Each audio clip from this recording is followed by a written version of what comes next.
So driving back from a second doctor's appointment, a second day in a row, and I have another one tomorrow morning. I don't want to go into details, so please pray for me that it's not as bad as it could be. That it could be one thing, or it could be something else that's much worse. So pray that it's just the regular bad thing and not the much worse thing. I'll take any prayers I can get from any denomination.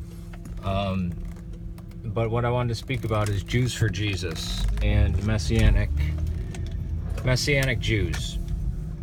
Most of these people are not Jewish. They're Protestants. They're evangelicals that need tradition. And they believe that any quote-unquote Catholic tradition, any tradition that the church has ever followed in the last 2,000 years is evil.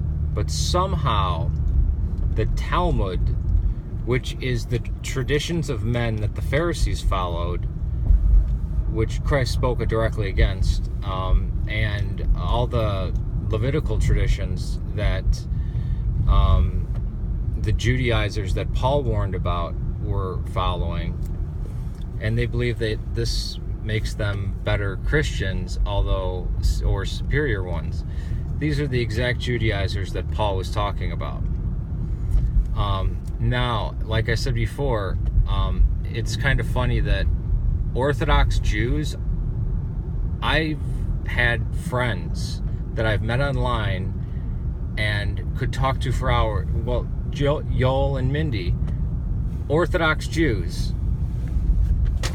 And I have, as an Eastern Orthodox Christian, more in common with them. Our worldview is more in common than I do with a liberal Jew or a Protestant or an evangelical. But Sean Head's boyfriend, the skeptical,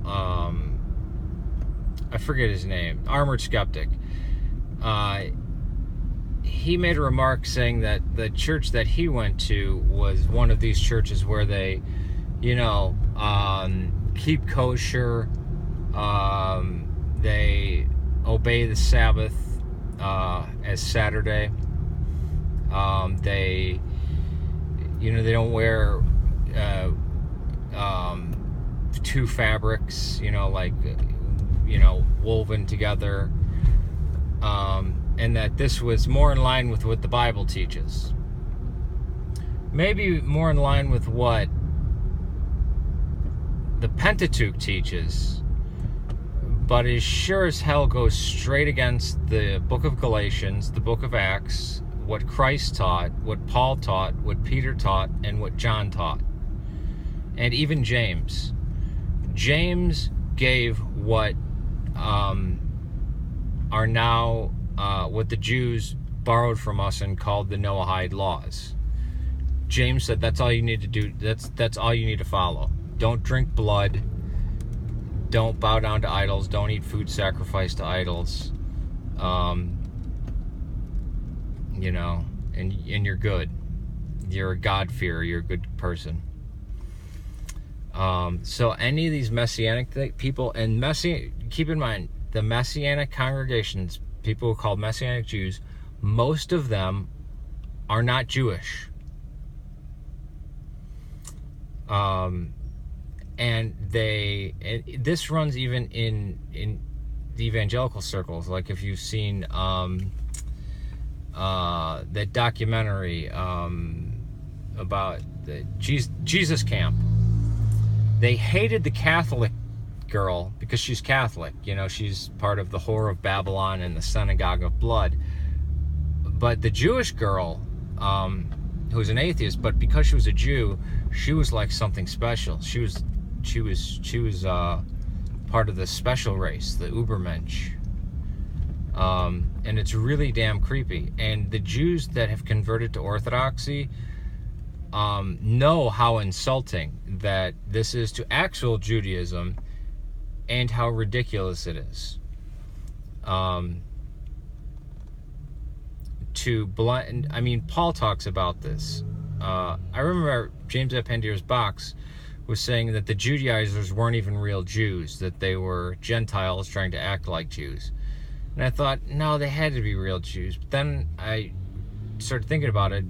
Modern day Messianic Jews, or Messianic Christians sometimes they're called, which is a redundancy, most are not Jews. Most don't have a drop of Jewish blood in them, but they'll have the shofar, they'll wear the kippah or the yarmulke,